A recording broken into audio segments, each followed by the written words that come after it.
আসসালামু আলাইকুম প্রিয় শিক্ষার্থী বন্ধুরা, আজকে আমরা সমাধান করছি রাজশাহী বোর্ড 2022 সালে কোশ্চেনটা। পদার্থের অবস্থা ও চাপ থেকে রাজশাহী বোর্ড 2022 সালে যে কোশ্চেনটা আসছে, উদ্দীপকটা এমন ছিল যে একটা তক্তার দৈর্ঘ্য ছিল 40 সেন্টিমিটার, প্রস্থ ছিল 20 সেন্টিমিটার এবং উচ্চতা ছিল 10 সেন্টিমিটার। এই এমন একটা তক্তা নদীর পানিতে ভেসে ভেসে সমুদ্রের পানিতে গেল। নদীর পানিতে কাঠের অর্ধেক অংশ ডুবেছিল। কাঠটির ভর ছিল 4 কেজি এবং সমুদ্রের পানির ঘনত্ব দেওয়া ছিল 1.03 into 10⁻³ kg per metre cube. প্রথম কোশ্চেন করা হলো, মেঝের উপর কাঠটি সর্বোচ্চ কত পরিমাণে চাপ প্রয়োগ করবে। আমরা সমাধান করছি গ নম্বর কোশ্চেন। সাধারণত সর্বোচ্চ চাপ ম্যাক্সিমাম কখন হবে? চাপ ক্ষেত্রফলের কিন্তু ব্যস্তানুপাতিক। চাপ P = F/A। যখন এ মিনিমাম হবে তখন চাপ ম্যাক্সিমাম হবে।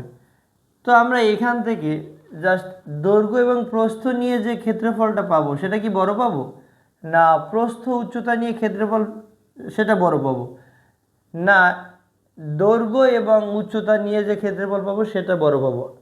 তো এখানে দেখা যাচ্ছে আমরা যদি 20কে 10 দিয়ে গুণ করি তাহলে পাবো 200। তাই 200 মানে প্রস্থ এবং উচ্চতা দিয়ে যে ক্ষেত্রফলটা পাবো সেটা সবচেয়ে ছোট হয়। আবার যদি দৈর্ঘ্য প্রস্থ দেই তাহলে এটা হয় 800, এটা অনেক বড় হয়। এবং যদি দৈর্ঘ্য এবং উচ্চতা নিয়ে যে ক্ষেত্রফলটা পাবো সেটা গুণ করলে কিন্তু হয় জাস্ট 400। তো তার তুলনায় যদি প্রস্থ এবং উচ্চতা নিয়ে আমরা ক্ষেত্রফলটা বের করতে পারি, সেই ক্ষেত্রফলটা সবচেয়ে ছোট হয়। তো আমরা লিখব যে দৈর্ঘ্য, এখানে আমাদের কি লাগে, এ মিনিমামটা আমরা কখন পাবো? এ মিনিমামটা পাবো যখন প্রস্থ এবং উচ্চতা নিয়ে গুণ করব। প্রস্থ এবং উচ্চতা দিয়ে যদি গুণ করি তখন যে ক্ষেত্রফলটা পাবো সেই ক্ষেত্রফলটা হবে সবচেয়ে ছোট। তার মানে এটা হলো 200 সেন্টিমিটার স্কোয়ার। সেন্টিমিটারের মিটার নিতে হলে জাস্ট একটা সেন্টিমিটারে একটা মিটার নিতে হলে একটা 100 দ্বারা ভাগ করতে হয়। তার মানে এখানে সেন্টিমিটার 2টা, তার মানে 10⁻, এখানে 4 হবে। তাহলে 2 × 10⁻², এখান থেকে আরও 2টা কমবে, এটা মিটার স্কোয়ার। এবারে এম এর মান দেয়া আছে, এম হলো 4 কেজি, জি এর মান হলো 9.8 মিটার পার সেকেন্ড স্কোয়ার। তো এখান থেকে আমরা ম্যাক্সিমাম চাপ পাবো just P maximum equal F/A minimum. F equal হলো mg, এ মিনিমাম এটার মানও আমরা জানি, বসাবো। এম এর মান হলো 4, জি এর মান হলো 9.8, এ মিনিমাম অর্থাৎ 2 × 10⁻², এটা হবে। এটা আমরা কেটে দিতে পারি, এখানে 2 হবে, জাস্ট 19.6 × 10², এটাকে আমরা করলে জাস্ট 1.96 × 10³ এটা বলতে পারি। চাপের একক হলো প্যাসকেল। চাইলে আমরা এটাকে এমনও লিখতে পারি 1960 প্যাসকেল, এটাও বলতে পারি। কাঠটি সমুদ্রের পানিতে শতকরা কত শতাংশ ভেসে থাকবে সেটা আমরা একটু করি। এখন আমরা সমাধান করছি ঘ নাম্বার কোশ্চেন। ঘ নাম্বার কোশ্চেনে কাঠের, আমরা যদি ধরে নিই কাঠের বায়ুতে আয়তন, মানে কাঠের আয়তন যদি বলি, কাঠের আয়তন হলো ভি এবং কাঠের ভর হলো এম। উদ্দীপকে বলা আছে যে একটি কাঠ নদীর পানিতে ভেসে ভেসে সমুদ্রে গেল। নদীর পানিতে কাঠের অর্ধেক ডুবেছিল। কাঠের অর্ধেক যদি ডুবে থাকে তাহলে এই যে মূল আয়তন, এই মূল আয়তনের পানিতে অর্ধেক হয়ে যাবে। অর্থাৎ পানিতে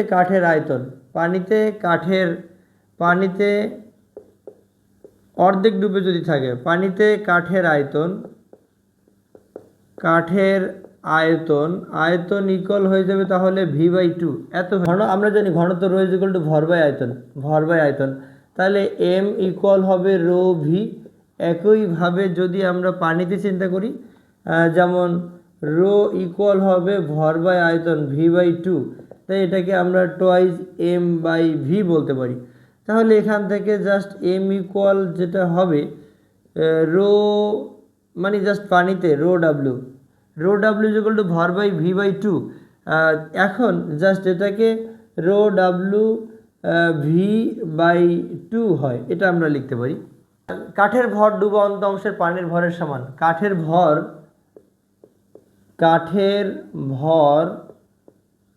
ডুবন্ত অংশের পানির ভরের সমান। পানির ভরের সমান। তাহলে আমরা দুই জায়গায় কিন্তু ভর সমান পেলাম। তাহলে আমরা যদি বলি রো ভি ইকুয়াল হলো rho W V by two. আমরা দুই সাইড থেকে ভি কেটে দিতে পারি। তাহলে রো এর মান কত? আমরা জানি পানির ঘনত্ব কত। পানির ঘনত্ব তো 1000 বাই টু। আমরা এটাকে 500 লিখতে পারি, 500 কেজি পার মিটার কিউব। এবারে সমুদ্রের, এখন কাঠটি ভেসে ভেসে সমুদ্রের পানিতে গেল। এখানে বলা আছে যে একটি কাঠ নদীর পানিতে ভেসে ভেসে সমুদ্রে গেল, তাহলে সমুদ্রে আয়তন কেমন হবে? যেন এম ইজ ইকুয়াল টু আমরা বলতে পারি, এম ইজ ইকুয়াল টু এখানে জাস্ট বলতে পারি রো এস ভি। কীরকম? আমরা যদি এখানে একটু বলে নিই যে ঘনত্ব rho S is equal to ভর বাই আয়তন। এখন সমুদ্রের পানিতে কতটুকু অংশ আয়তন ডুবে থাকবে, সেটা কিন্তু বলা নেই। আমরা সমুদ্রের পানির ক্ষেত্রে আমরা আয়তনটা একটু ধরে নিই। সমুদ্রের পানির ক্ষেত্রে আয়তনটা আমরা জাস্ট পরিবর্তন করে ধরে নিই। তাহলে rho S is equal to ভর বাই আয়তন মানে ভি অন। কতটুকু ডুবে থাকবে আমরা সেটা জানি না। সমুদ্রের পানির ক্ষেত্রে আমরা আয়তনটা ধরে নিলাম ভি অন। তাহলে rho S is equal to ভর বাই আয়তন মানে ভি অন। তাহলে এম ইকুয়াল বলতে পারি রো এস ভি অন। তো একইভাবে আমরা যদি বলি কাঠের ভর ডুবন্ত অংশের সমুদ্রের পানির ভরের সমান। কাঠের ভর হবে, কাঠের ভর ডুবন্ত অংশের সমুদ্রের পানির ভরের অংশের সমান। সমুদ্রের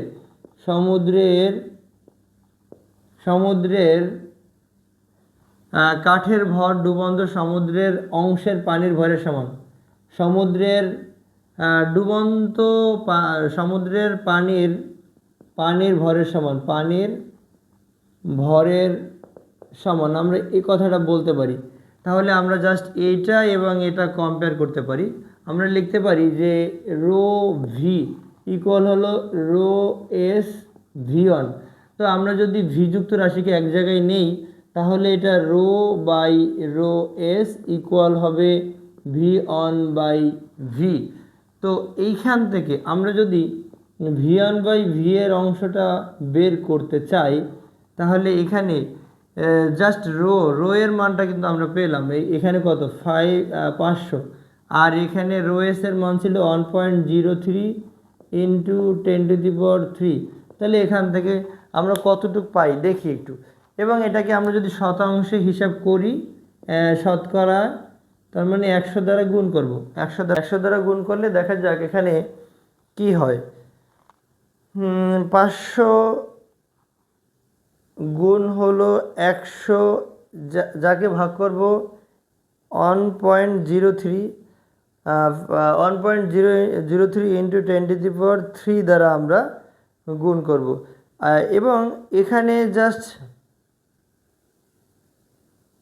48.54% দেখা যায়, এখানে 48.54% ডুবে থাকে। তাহলে সমুদ্রের কাঠের ভর ডুবন্ত অংশ সমুদ্রের পানির ভরের সমান আমরা করে নিলাম। এখান থেকে দেখলাম যে কাঠটি সমুদ্রের পানিতে এতটুকু অংশ ডুবে থাকে।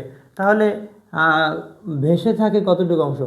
ভেসে থাকে যদি বের করি, ভেসে থাকে ইকুয়াল টু অবশ্যই 100% থেকে, শতকরা 100% থেকে আমরা 48.54% বাদ দিব।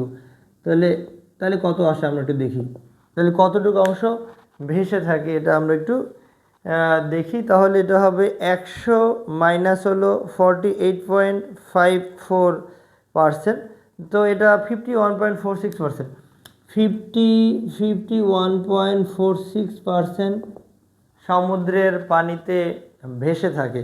যদি 48.54% সমুদ্রের পানিতে ডুবে থাকে, তাহলে আর বাকি অংশ সমুদ্রের পানিতে ভেসে থাকে, তাহলে 100 থেকে বাদ দিব। 100 থেকে বাদ দিলে জাস্ট রেজাল্টে আসে 51.46%।